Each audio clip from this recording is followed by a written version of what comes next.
The most consistent finding across both Indian and Western clinical trials is Guggul's effect on triglycerides. In multiple Indian trials going back decades, Guggul lipid reduced triglycerides anywhere from 12 to nearly 17%. Even in a 2003 Western trial that showed mixed results on LDL, a study that got a lot of attention and then created skepticism around Guggul in this marketplace, participants with elevated baseline lipids still saw meaningful triglyceride reductions. Welcome to Vitality Radio, the podcast that helps you make sense of natural supplements and thrive without pharma drugs. I'm Jared St. Clair. I grew up in a health food store and spent over 40 years now figuring out what works and what doesn't, so that you can make confident, informed decisions about nutrition, supplements, and your health. Hey everyone, welcome to Vitality Radio. I'm Jared St. Clair, and I want to open with a number that genuinely stopped me when I saw it. Roughly 1 in 3 American adults now has some degree of fat accumulation in their liver right now. That's not 1 in 10, 1 in 3, a third of us. That's kind of crazy. And the majority of people dealing with this have no idea it's even happening. That number has increased by more than 50% over the last 30 years. And the US is outpacing the global average on both prevalence and new cases by a significant margin. A 2024 study out of Harvard Medical School found that between 1990 and 2019, new cases of fatty liver disease increased 37% in the United States compared to just 7% globally. We are not keeping pace with a global trend. We are leading it, and definitely a trend that we do not want to be leading in. And here's the part that really should concern people. The steepest increase is happening in 5 to 19-year-olds, children. This is not an aging population situation. This is a diet and metabolic disease crisis, and it's accelerating in our youth. The more serious form, where fat accumulation triggers active liver inflammation, is projected to become a leading cause of liver transplantation in the United States. And cardiovascular disease, not liver failure, is actually the #1 cause of death in people with fatty liver disease. These things are connected at the root. I say all of this not to alarm you, but because context matters. The herb we're talking about today has been used specifically for fat metabolism and liver inflammation for over 3,000 years in India. Modern science is confirming exactly why and how it works. And given what those numbers look like, I think the timing for this conversation is definitely right. The herb is called Guggul, pronounced just like the search engine, but spelled differently. Guggul is how it's spelled. And today we're also launching a brand new series here on Vitality Radio called Ancient Medicine Cabinet, where we open up one of the world's oldest healing traditions, one herb at a time, and see what's inside. So let's get into it. First, we're going to talk about Ayurvedic medicine, because that's where these herbs are going to come from. Ayurvedic medicine is ancient Indian medicine, basically. So before we get into Guggul specifically, we'll talk about Ayurvedic medicine and kind of how it works in this episode, because this is episode 1 of this series. And then in the future, we'll just hit the herbs and we'll talk about kind of how they fit into Ayurveda. So this is just a brief little introduction into one of the oldest systems of medicine on the earth. This is a tradition that originated in ancient India and has documented roots going back at least 3,000 years, though many scholars believe its oral tradition is considerably older than that. Many people say 5,000 to 6,000 years. The word itself comes from Sanskrit, Ayur meaning life, and Veda meaning knowledge or science. So at its core, Ayurveda is the science of life. What I find fascinating about it, though, and I don't have any personal, formal training in Ayurveda, and I'm not a practitioner of it, what draws me in is as a formulator, because it's this sophisticated system that's got these ancient roots and has been used successfully for millennia. And these individual herbs are largely foreign to Americans, but there are some you know about. Ashwagandha being the big dog that almost everybody in America has heard about. I think it's either 1 or 2 in sales of herbs now in America, and it's an ancient Ayurvedic herb. But there are so many of these herbs that you've never heard about. I think Guggul is probably one that the majority of people listening to this show have not heard of before. But over generations, Ayurvedic physicians were carefully observing how specific plants affected specific people in specific conditions. They were building a library of plant human relationships that, when you stack it up against what modern research is showing, holds up remarkably well. These guys knew what they were doing. The foundational idea in Ayurveda is that the body has an inherent intelligence, which I've always believed, and that plant medicine works by supporting and restoring the body's own capacity to function, not by forcing it like pharma does.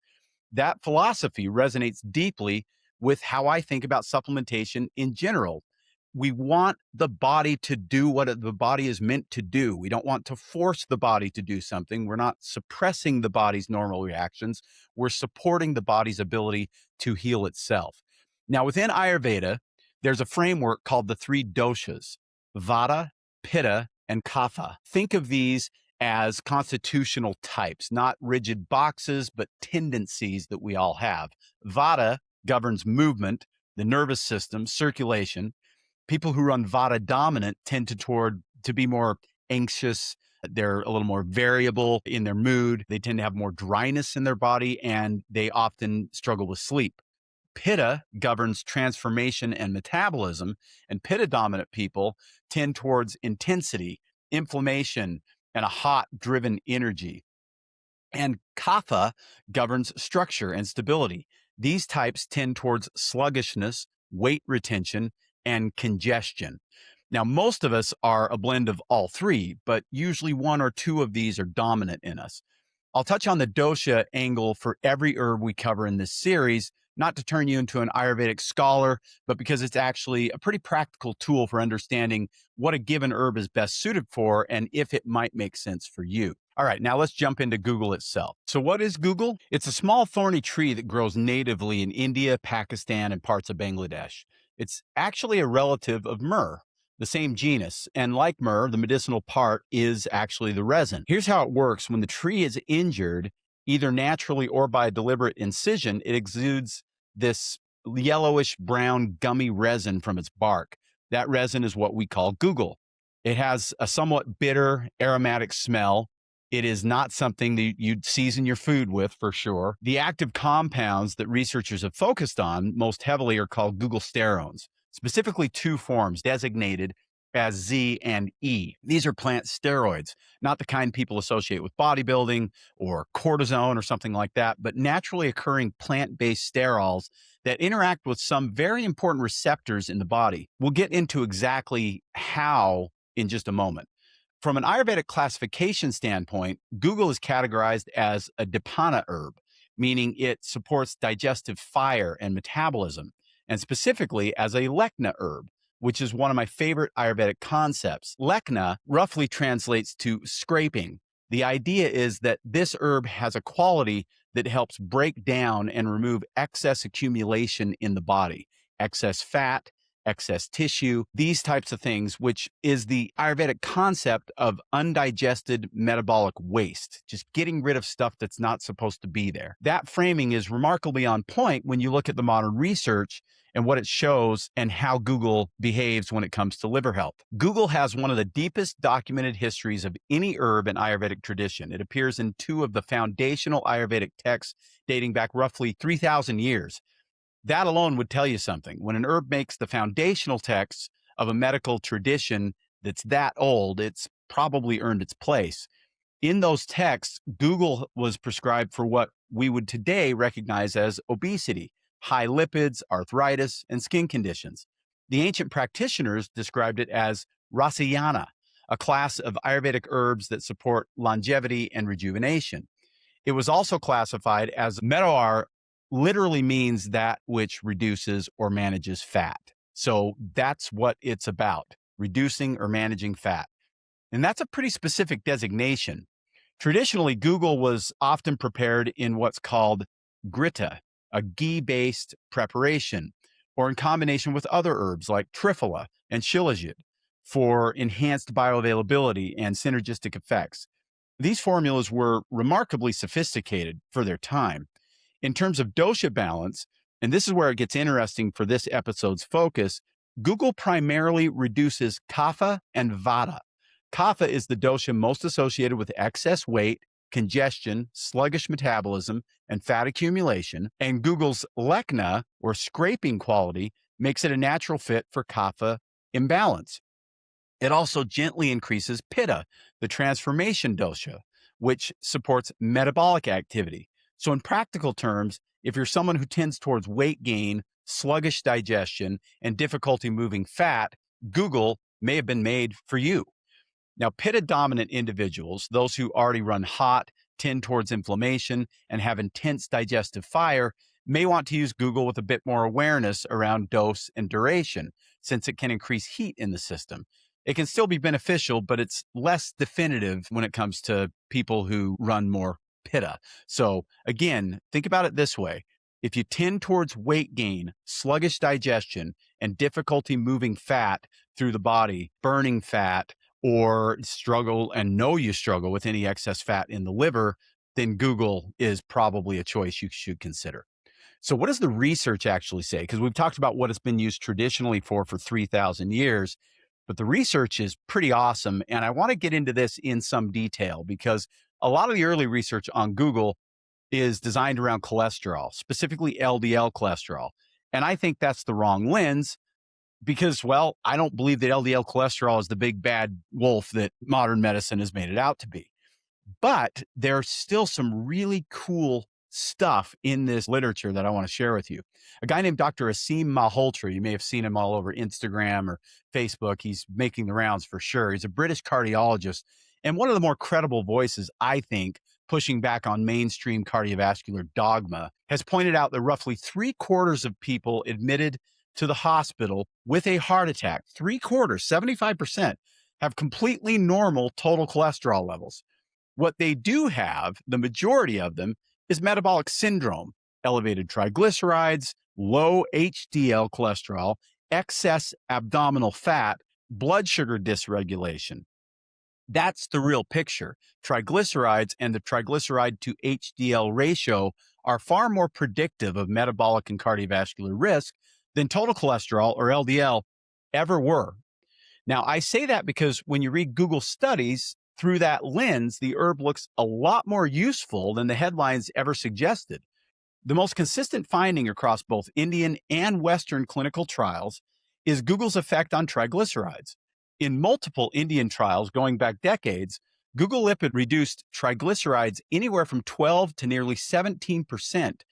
Even in a 2003 Western trial that showed mixed results on LDL, a study that got a lot of attention and then created skepticism around Guggul in this marketplace, participants with elevated baseline lipids still saw meaningful triglyceride reductions. So basically, that big study that was 23 years ago now said, well, maybe Guggul's not as good for cholesterol as we thought because they were looking at LDL as the big marker, but then ignored the triglyceride reduction. My take on it is that LDL isn't the big bad wolf, like I say. Triglycerides, though, definitely can be. And so we will look at Guggul in both Western and Indian because we have very different diets, very different lifestyles, so many different things that's two very important. I mean, that's a huge distinction, American versus Indian studies in terms of the people involved in the study itself. But triglycerides in both studies were reduced substantially, and that matters. So what about fatty liver? Now, fatty liver, I want to explain first off what it is, because I think there's a lot of people that don't even know about this. And yet, like I say, 1/3 of us as adults have it, and our children are developing it at alarmingly young ages now as well. So let's talk about what it is. The most simple way I know how to explain it is that basically the liver is supposed to be a lean and metabolically active processing plant. It takes in fats, filters toxins, produces bile, regulates hormones, and manages blood sugar. Now, when you consistently overwhelm that processing plant through excess sugar, processed food, alcohol, environmental toxins, or metabolic dysfunction, fat starts to accumulate inside the liver cells themselves. The liver isn't storing it somewhere else, and that's a problem. The fat is actually inside the organ that's supposed to be clearing it out. At that point, the processing plant is running with the machinery essentially gummed up. In the early stages, most people have no symptoms whatsoever, no pain, no obvious signs, which is exactly why 1 in 3 Americans has some degree of this right now, and most of them have no idea. But here's what is happening under the surface. As fat builds up in liver cells, it triggers an inflammatory response. the liver starts generating oxidative stress and inflammatory signals, the same kind of low grade chronic inflammation that drives insulin resistance, hormonal disruption, and over time, actual damage to the liver itself. Left unchecked, that inflammation can progress to scarring and eventually cirrhosis of the liver. Now, most people never get that far, but many more than you'd think are quietly moving in that direction. And this is something that I've noticed over the years because this is called non alcoholic fatty liver disease. There's also alcoholic fatty liver disease. And there's a distinction for two reasons. One is because it used to be that everybody with fatty liver, for the most part, was drinking too much alcohol. That was the root cause. But that was back before heavily processed foods and all of the other crap that we're doing to ourselves from a stress and diet and lifestyle standpoint caught up to, or I should say, outpaced the liver's ability to keep up is really what it boils down to. So now we have non-alcoholic fatty liver disease as the leading form of fatty liver. And as I said, in 1 in 3 of us, it's happening. And I get people coming in on a regular basis to Vitality Nutrition saying, hey, my doctor just told me I've got elevated liver enzymes or I've got fatty liver or both, and I don't know what to do. And I'm telling you that 15, 20 years ago, nobody came into Vitality asking about fatty liver, like ever. It just wasn't really even a thing. But as stated, in the last 30 years, it's gone up dramatically. And people are getting, I think it's being diagnosed more often now than it was as well. Perhaps doctors are actually looking for it more specifically. I'm not exactly sure, but it's a problem. And this is where Guggul becomes genuinely relevant because the bioactive compounds in Guggul, those Guggul sterones, interact with a key regulatory receptor in the liver that controls how fat gets processed and cleared. When that system is working, the liver moves fat out efficiently, like it's supposed to. When it's sluggish, which is exactly what happens under chronic metabolic stress, fat builds up instead. Guggul essentially helps wake that system back up. On top of that, Guggul directly dials down the inflammatory signaling that turns simple fat accumulation into active liver damage. That's the critical distinction. It's not just addressing the fat, it's addressing the fire that the fat creates. A 2020 study in animal models of fatty liver disease found significant reductions in both liver fat content and inflammatory activity. The human clinical data specifically on fatty liver is still building. There's not a ton of it because they were focused mostly on cholesterol back in the day. But the mechanism is very, very solid and confirmed. And the traditional use has been pointing here for 3,000 years. The direction of the research is going to get there. Maybe we're not there yet, at least in humans, but in animals, it's been very well proven. But Guggul has this cool little secret other benefit that a lot of people are not aware of, and that is thyroid support, which also, of course, plays a major role in fat metabolism. So how does it work there? Well, Guggul has a well-documented relationship with thyroid function. Research going back to the 1980s has shown that Guggul supports thyroid activity. Specifically, it appears to enhance the thyroid's uptake of iodine, which is a major problem in low thyroid cases, that inability for the body to absorb iodine effectively or keep enough iodine in the thyroid. And of course, iodine is the raw material that the thyroid uses to produce its hormones. So why does this matter? Well, because the thyroid is one of the primary drivers of your metabolic rate, including how efficiently your body clears and processes fat. When thyroid function is sluggish, metabolism slows down across the board. Fat clearance slows. Triglycerides tend to climb. That heavy, stuck, hard to move feeling that so many people chalk up to getting older or eating wrong is very often at least partially a thyroid story. This is particularly relevant for women in their late 30s through their 50s, where subclinical thyroid sluggishness is remarkably common and remarkably underdiagnosed. It's been estimated that maybe 20 million American women out there are undiagnosed with underactive thyroid. So when Guggul supports thyroid output, it's not a separate benefit running parallel to the liver and lipid story. It's actually reinforcing it. They work hand in hand because, well, that's what the body system does, right? These glands and organs don't work in a vacuum. They work together. So a better functioning thyroid means better fat metabolism, which means less burden on the liver, which means the whole system runs more cleanly. It's one more reason that this herb works on the problems from multiple angles at once. So if you put it all together, Google is not a statin alternative. It's not about lowering LDL. It's not trying to change that number at all. It's an herb that supports how the liver metabolizes fat, reduces inflammatory burden in liver tissues, and supports healthy thyroid driven metabolism and helps move triglycerides in the right direction. Those are the outcomes that I think are worth talking about when it comes to Google. So, is Google right for you?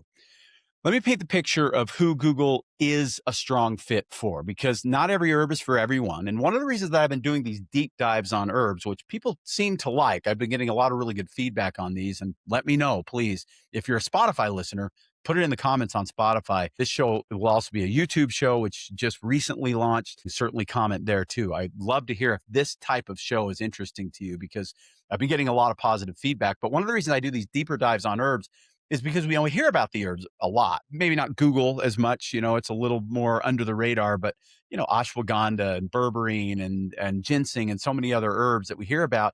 But the question is always, well, is it a good fit for me? And so I always try to paint that picture so that once you understand the herb, you can understand if it makes sense for you or not. There's a group in this audience that definitely would benefit from Google. And I'm sure there's a big group that it doesn't make that much sense for. It's worth seriously considering, though, if any of these apply to you. Your triglyceride levels are elevated. You've been told that your liver enzymes are high or a little high. You've had any indication of fatty liver at all, even a casual mention on an ultrasound.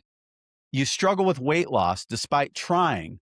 You have sluggish thyroid function. You carry weight centrally around the abdomen, or you're generally dealing with what feels like a metabolically sluggish system. And of course, there is a big group of Americans that fall into that category. Those are Kapha and Vata patterns, and Google addresses them directly. For women in their 35 to 55 range, specifically, the combination of perimenopausal related metabolic shifts, thyroid vulnerability, and increased tendency towards abdominal weight gain makes Google a genuinely relevant herb. The liver is central to how hormones get processed and cleared, and supporting liver health during hormonal transition is something that doesn't get talked about nearly enough. In terms of realistic expectations, Google is not a fast-acting herb. This is a tonic, a deep-acting herb. You're not going to feel something in 3 days for the most part. What most people notice over 4 to 8 weeks of consistent use is a gradual shift, triglycerides trending down on their labs, energy improving, and that sense of metabolic sluggishness beginning to lift. Some people notice the anti-inflammatory effects more quickly, maybe a little more ease in the joints, better digestion, things like that. Now, there are people who should be cautious about Google.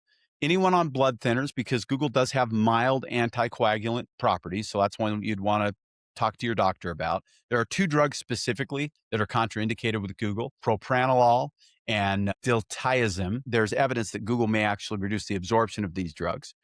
And if you're pregnant, of course, it's probably not the right time for you. If you're under medical supervision for any of the conditions I've discussed, elevated liver enzymes, diagnosed fatty liver, of course, bring this to your doctor. I'm not your doctor. I don't want to be your doctor. Make sure that you're being safe in how you utilize this herb.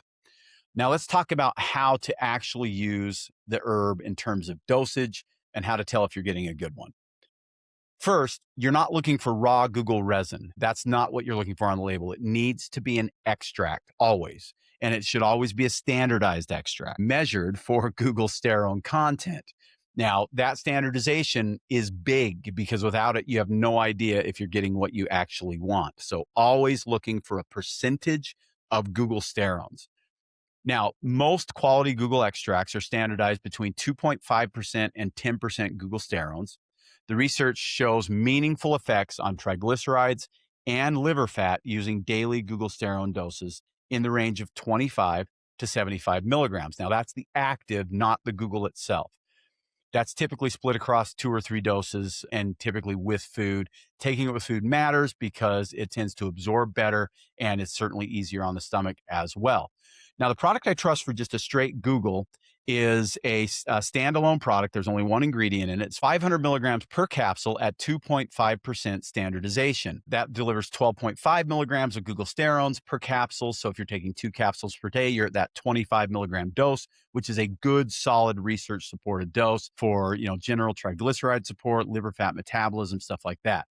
There are people that might want to take more than that, especially if they're dealing with, bigger issues with the liver. You may want to take 4 or even 6 a day of this formula to get to where you really want to be. But 2 a day is a good standard dose for most people. Nature's Formulary is the brand that makes this product, and they are part of the Sabinsa family. And that matters to me because I've been using Sabinsa products in my formulas for 18, 19 years now. One of the most respected Ayurvedic herb suppliers in the world. They have deep roots in India, and their US headquarters happen to be right here in Utah. These are the people who developed Lactospore, my favorite spore forming probiotic strain that I use in both back on tract and vital spores. And because I trust their Indian heritage and their manufacturing and sourcing, I love their products. And this one is made by them. So Nature's Formulary, Guggul, if you want just straight Guggul, an excellent choice. Now, how would you stack Guggul with other things to make it even more effective? For comprehensive liver support, Guggul pairs beautifully with milk thistle, NAC, dandelion, alpha lipoic acid, things like that. Now, milk thistle is the gold standard for liver cell protection and regeneration. It's doing the structural repair work, and NAC is a direct precursor to glutathione, which is the master antioxidant that your liver depends on to neutralize the oxidative stress that drives inflammation and cell damage. Dandelion supports bile flow, which is how the liver actually exports processed fats and conjugated toxins out of the body. And Guggul is addressing the fat accumulation and the inflammatory signals underneath it all. So those all make sense together, which is why they're all in my liver vitality formula. Guggul, milk thistle, NAC, dandelion, along with alpha lipoic acid, selenium, broccoli extract are all in there. Now, in the liver vitality formula, and actually, let me step backwards a little bit. When I was developing the liver vitality formula, I thought a lot about what people ask me on a regular basis about liver detoxification. I get a lot of people that say, I don't think I have any liver problems. I don't drink alcohol. I eat pretty clean. I don't have any symptoms. But remember what I said right at the beginning. 1/3 of American adults are dealing with some level of fatty liver, and it's undiagnosed in the vast majority of us. So you don't know if it's happening or not. And it's non-alcoholic fatty liver for the most part. So whether you drink or not doesn't make a difference. Now, if you do drink, you probably have a little higher likelihood. But even if you don't drink, it's not passing you by just because of that. So we have to think about this in more of a preventative maintenance way. An air filter in your car or an air filter in your house. When you go to the dealer or the auto mechanic or whatever, and they pull out the air filter and show it to you, when you're getting your oil changed or whatever, and it's kind of dirty, but it's not nasty. You can't do that with your liver, right? So it's like, well, it's dirty a little, but I'll wait another few thousand miles. We don't know. We don't know exactly what's going on in our liver. What we do know is just like the air filter in your car, it is gathering toxins on a regular basis, and it's doing its best to protect your body from those toxins. But the toxic load is higher than it's ever been, and our livers have a hard time keeping up. So when I was developing liver vitality, my thought process was very simple. Everybody should be doing routine liver maintenance like they do routine car maintenance or anything else. A couple of times a year for a month, do a good basic liver cleanse. There's a lot of ways you can do that. Certainly don't need to use my product, but that's how I designed my formula to be, with a group of synergistic ingredients that work hand in hand for liver support. And so whether you need it or not, and I'll tell you from personal experience, this is how I've done it for years, whether I need it or not, I do a month or two on liver cleanse and have done this for years before liver vitality existed, a couple of times a year. I think it's a really, really great idea. And if you want to go one step further, you can even do the endo cleanse to make sure you're detoxifying the rest of the endocrine system, helping to get rid of microplastics and, endocrine disrupting chemicals and things like that.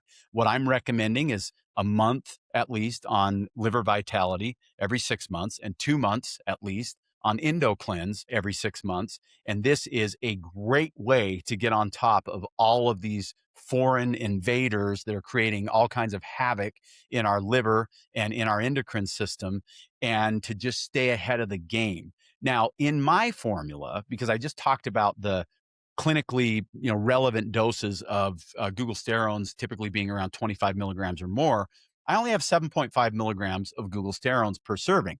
And the reason for that is there's an analogy that I like to use. And in some cases, this works, in some cases, it doesn't. But we have so much data on liver herbs and liver amino acids like NAC and acids like alpha lipoic acid and things like that, that we know that there's this incredible synergy. And we've seen it for years. And I've seen it play out in real lives of real people for all the years that I've sold these types of formulas, that we don't have to have the full clinical dose of these ingredients when we pair them together. It's like lifting a couch. And this is fresh in my mind because I lifted many couches and many beds and many dressers as we moved into our new house in the last couple of months. And then, of course, a million shelves as we moved into the new store in South Ogden. So many hands make light work. And that's how these formulas work. So we don't put a mega dose of Guggul in there. We don't put a mega dose of milk thistle or a mega dose of NAC or ALA. We put good, solid doses that we know have impact. And then we count on the synergy of the formula. And that's how liver vitality was created. For someone with a more significant concern around liver fat and its accumulation, the kind of metabolic stress that we've been talking about, higher liver enzymes, those types of things, if fatty liver's ever been mentioned on an ultrasound or you simply check a lot of the boxes that we've discussed, then I do recommend that you do something stronger than something like liver vitality. And that's where the glucosterones in the higher dose could make a lot of sense. But my favorite combination, and I've had such great feedback on this over the years, is just going with 3 ingredients at high, more clinical doses. And that's the glucosterones at least 25 milligrams a day, ALA, alpha lipoic acid, at least 1,200 milligrams a day, and NAC, N-acetylcysteine, at least 1,200 milligrams a day. When you do this combination, you are doing a heavy lift for the liver and really helping it get on top of this stuff. And we've had such great feedback on this over the years. I usually recommend 60 to 90 days on a protocol like that. The cool thing is you're getting a ton of extra benefit from NAC, a ton of extra benefit from ALA, because ALA is great for the nervous system. It's great for glucose clearing and helping with fat metabolism in ways that Guggul doesn't do. All the benefits that we've already talked about Guggul. And then, of course, NAC building up glutathione in the system is never a bad idea. More glutathione, always good. So that combination can make a ton of sense. And of course, if you're under medical supervision, you want to talk to your practitioner about that. So how do you know if you've got a good version? Well, like I said, always standardization, always, always, always. If it just says Guggul and it doesn't say how many glucosterones, don't buy it. It's not what you need. You're probably looking for a minimum of 2.5%, but really you're looking for the milligrams of the glucosterones. Sometimes it won't show the milligrams on the bottle, so you got to do some math. If it's 10%, it's easy math that you can do. If it's 2.5%, you may have to struggle a little bit more depending on your level of in your head math skills, but we've all got a calculator in our pocket. Shoot for 25 milligrams a day if you're looking for kind of basic benefit. If you need that higher dose, then you can go to 50 milligrams or 75 milligrams a day. You're always looking for the glucosterones there. And then, of course, you're looking for brands that and that's why I'm talking about, Vitality Nutrition and Sabensa or Nature's Formulary. These are brands that we know are doing it right. And I'm tooting my own horn here, but hopefully if you're listening to this show, you recognize that I'm paying very close attention to the ingredients that we throw in our products. And of course, you can find both of those at vitalitynutrition.com. All right. So the closing for this is really simple. Guggul on its own, not a silver bullet. No herb is, but it's a powerhouse when it comes to liver health. It's a powerhouse when it comes to what I call liver vitality, which is why I formulated my product and called it that. This is an herb that people need to know about. And for 3,000 plus years in India, it's been known about. And there are many Ayurvedic physicians throughout the world that rely heavily on Guggul when their patients are dealing with sluggish thyroid, sluggish liver clearing, fatty liver, higher liver enzymes, any of that kind of stuff. If there is a liver burden, Guggul is definitely part of the picture. And on its own, very, very good. But generally speaking, I like to stack it, like I say, with NAC, ALA, dandelion, milk thistle, these types of things. If this episode was helpful for you, I hope that you'll share it. Share it wherever you can. YouTube now, Spotify, Apple Podcasts. If you'll leave me a review on Spotify or Apple Podcasts, I would love it and be very, very grateful. If you have questions, you can call us 801-292-6662, or you can jump on our chat, vitalitynutrition.com. There will be links to the things that we talked about in the show description. And that is all for me today. Thank you so much for joining me. My name is Jared St. Clair, and this has been Vitality Radio. Thanks for listening to the Vitality Radio podcast. If this episode helped you, follow the show, share it with someone, and explore trusted education and resources at vitalitynutrition.com. See you next time. Hello, everyone. I hope you enjoyed this week's episode of Vitality Radio. Just a reminder that this podcast is for educational purposes only. This podcast has not been evaluated by the FDA. This podcast is provided with the understanding that the information shared is not intended to diagnose, treat, cure, or prevent any disease. This podcast is not a substitute for professional care by a medical professional. Thank you.